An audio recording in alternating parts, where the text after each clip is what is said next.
pela manhã a gente conversou com a Larissa, que também tem uma história linda, e a gente está percebendo que esse setor, tanto o futebol quanto o setor automotivo, automobilismo, ele é um setor que é reconhecido por ser um setor muito masculino, mas a gente vê o protagonismo de algumas mulheres, que é o teu caso, que é o caso da Larissa. Como é que você vê esse crescimento da mulher em todos os setores? Como é que você vê a mulher, ela está ocupando o lugar que é dela e que por muito tempo não deixaram ela tomar esse lugar? Como é que você vê esse crescimento da mulher? E eu trago até para o empreendedorismo, porque você é uma empreendedora, você não é somente uma comunicadora, mas hoje você empreende, você tem a tua marca, você tem uma marca que você representa. Você teve muito trabalho para isso e como é que você vê as mulheres estão crescendo dessa forma? O que mais me deixa feliz é que em qualquer ambiente profissional tem o Wilson aqui e tem o Sancler. Vocês dois são super bem-sucedidos, são pessoas respeitadas naquilo que fazem e provavelmente trabalham com muitas mulheres. Mulheres que vocês admiram, mulheres que vocês aprenderam a conviver, a reconhecer e a valorizar. E eu não quero que a mulher seja valorizada simplesmente porque isso é politicamente correto, mas porque essas mulheres estão atuando, elas estão fazendo a diferença tanto na linha de frente quanto nos bastidores. São mulheres que estudaram, que lutaram, mulheres que muitas vezes, desculpa a expressão, engoliram sapo, e aí depois acabaram ali persistindo, insistindo, continuando e chegaram num lugar de destaque ou num lugar onde elas são felizes. Porque o que é ter destaque? Na minha opinião, é ser feliz naquele lugar. Isso. É você ter um protagonismo, sendo importante numa equipe, sabendo dividir, dialogar e ao mesmo tempo que você propõe, você também ouve propostas, você sabe interagir. Eu acho que hoje o mundo ele tem que ser feito, a busca pelo equilíbrio entre homens e mulheres competentes, preparados, pessoas que realmente queiram fazer a diferença num universo pequeno ou amplo, não importa. Se você for um grande político, um médico famoso, se você for um diplomata, ótimo, uma carreira maravilhosa. Mas se você trabalha na padaria, se você trabalha na rua, se você trabalha numa obra, você é protagonista igual. Cada um tem o seu formato, tem o seu ambiente, tem o seu mundo. E o meu mundo não é mais importante que o mundo de ninguém. Então o que eu aprendi é que, por exemplo, num estúdio como eu trabalho, desde o contra-regra, que é o cara que desmonta as coisas do cenário, monta, até o meu diretor, todos são importantes. E quando eu tenho que colocar numa balança, infelizmente essa balança ela tem que pender para o coletivo. E as mulheres, elas estão cada vez mais adaptadas a esse coletivo.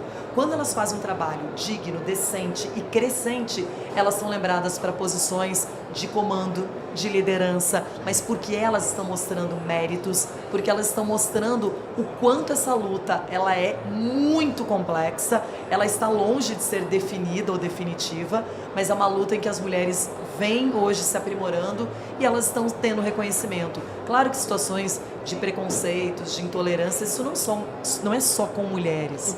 Isso é em todo lugar. Todo lugar. E eu acho que o mais importante é que você não desista.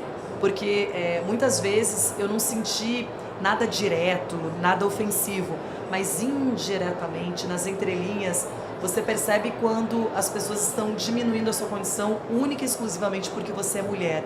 E essa coisa de mitigar alguém, de deixar uma pessoa arrasada ou ciente de que ela não está sendo considerada, mas é nas entrelinhas, não é direto. Não é com uma ordem, não é só com uma coisa áspera, é algo sutil. Na minha opinião, isso é pior ainda, porque a pessoa finge que te dá crédito, mas no fundo, aquilo ali é só fachada.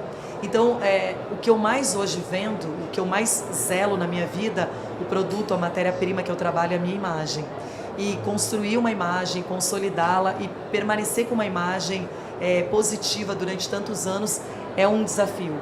Eu não vou dizer para vocês que eu me considero vitoriosa ou que eu já cheguei, já ultrapassei a linha de chegada, mas eu realmente sinto que a cada dia você busca algo mais, você aprende, você melhora, você reflete e você vai selecionando.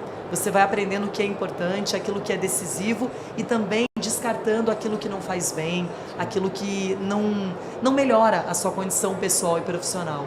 E eu não quero colocar nunca a culpa nas pessoas. Eu começo olhando para o meu lado, olhando para o meu aspecto pessoal, para depois evoluir. Eu quero, sim, trazer novos elementos, eu quero trazer criatividade, eu quero ser uma pessoa que possa falar de futebol, possa falar de carros, de motos, de negócios. Eu quero ter essa expertise. Se eu não tenho, eu vou aprender com o Wilson, vou aprender com você, Sancler, vou aprender com as pessoas que realmente também trilharam um caminho bonito, fizeram uma história digna de aplausos e de reconhecimento, e que eu, um dia, quem sabe, se não for como essas pessoas, que eu pelo menos traga essas histórias para a minha vida e seja alguém melhor.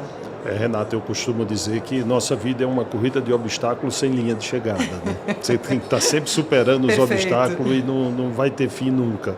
Mas a gente, enquanto executivos de empresa, e aqui fica o apelo a todos os executivos da empresa, a gente tem que trabalhar em inclusão.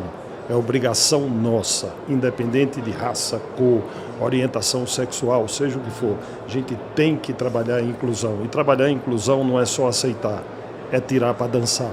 É literalmente fazer com que essa pessoa participe e seja como ela é.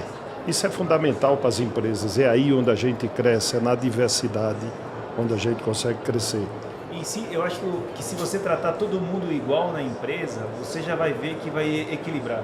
Eu estava esses dias olhando na Mobiauto, a gente fez um levantamento lá. Só para você ter uma ideia, dos gerentes comerciais só tem homem. Cara, só tem um homem entre os gerentes comerciais que a gente tem no Brasil inteiro. A gente tem hoje 8 gerentes, são 7 mulheres e um homem. Então, e porque a gente tratou igualmente. Elas foram adquirindo as posições por elas mesmas. Naturalmente. Porque se você der espaço, ou o homem ou a mulher, ele vai adquirir o espaço dele naturalmente, normalmente. E você não percebe, deveria estar lá. Então, acho que esse é um fator bem importante. Mas o país precisa evoluir muito nisso ainda. Muito. É que antes de você ter o reconhecimento externo, você precisa ter o reconhecimento interno. Isso. E quando eu comecei a trabalhar em televisão, com um programa de futebol, com pessoas que têm uma história muito bem definida, ex-jogadores, narradores, comentaristas experientes, eu entendi que, antes de tudo, eu precisava do respeito deles, para daí, então, ter o respeito do público. E uma coisa que eu saliento é que no meu trabalho, eu adoro trabalhar com homens. Os que eu trabalho especificamente, na sua maior parte, são muito objetivos, são muito transparentes. Não que de vez em quando nós não tenhamos cisâneas, rusgas ou até diferenças. Isso é normal em qualquer lugar, na vida pessoal ou profissional. Mas eu trabalho muito bem no universo masculino e fui muito bem acolhida, principalmente com respeito. Nunca ninguém me depreciou por ter sido Miss, por ter passado por uma condição estética. Essas pessoas sabem da minha trajetória, das faculdades que eu fiz, do dia a dia, de quantas e quantas vezes eu não viajo, eu não saio de casa no final de semana, não me divirto, não vou numa festa, porque eu quero acompanhar jogos, eu quero acompanhar vários campeonatos, eu quero estar super atualizada no meu assunto, e eu faço isso também gostando, me divertindo, porque não é só simplesmente... Claro que eu também, de vez em quando, eu olho um jogo e falo, nossa, tá horrível, vou ter que acompanhar até o final, um clássico, ninguém quer atacar, super concentrado no meio campo, não é muito defensivo, acontece também, é o ônus que a gente acaba carregando junto. Mas eu tenho muito respeito pelos homens que trabalham comigo e pela maneira como eles também se deixam ter uma apresentadora mulher há tantos anos, são quase 16 anos de jogo aberto ininterruptamente. E eles um dos programas mais antigos da Band, não é? Ah, com certeza. Com certeza. Acho que fora programas policiais e jornalismo, o Jornal da Band, é o Jogo Aberto. Incrível. Nós temos, assim, uma história muito bonita e muita gente me pergunta, Renata, não está na hora de fazer um programa feminino, de mudar de área, de fazer algo diferente, porque daqui a pouco o tempo passa e talvez você não tenha essa oportunidade na carreira. E eu já pensei nisso inúmeras vezes, mas de fato, enquanto eu me senti feliz, motivada, para cima, com astral e principalmente criativa, eu vou continuar assim no futebol. Ele não é um peso na minha vida, pelo contrário, ele é o lugar, ele é o momento em que todas as coisas ruins desaparecem. Então, enquanto eu tiver esse sentimento, eu vou continuar nessa área. Mas eu também, mesmo estando no futebol, eu acredito que eu acabo tendo reflexos, mostrando reflexos da minha profissão em outras áreas também. Sim. Você acaba interagindo, quando você fala em imagem, em negócios, em gerenciamento, em organização, tudo isso faz parte de um programa de televisão. Sim. Isso não é feito apenas pelo diretor.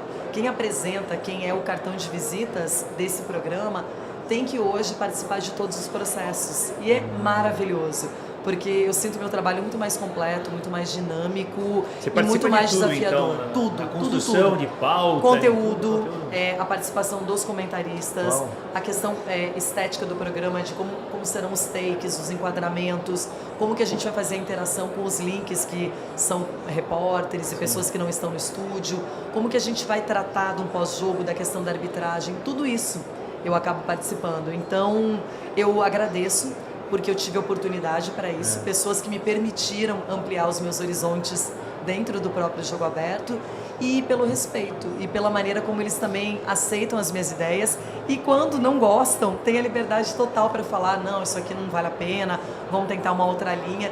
E eu me sinto democrática também, para ouvir, para poder falar, mas ouvir acima de tudo. Então é realização. Hoje eu olho para trás da minha carreira e vejo que tem algo sólido e algo positivo.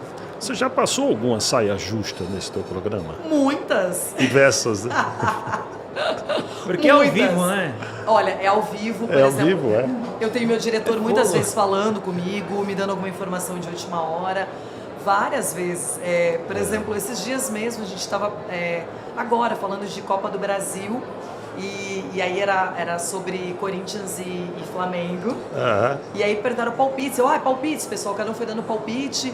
E aí chegou na hora, alguém falou assim, 2-2, ou seja, 2-2 era Flamengo. E eu, tá aí, e nos pênaltis? Mas que pênaltis? Eu não sei de onde eu tirei, juro, eu não sei de onde eu tirei isso. Saiu. Mas saiu, e aí você dá risada e segue, porque você tá ao vivo, não tem problema. Mas já passei sim, e nenhuma que tenha acabado com a minha vontade de trabalhar ou de seguir.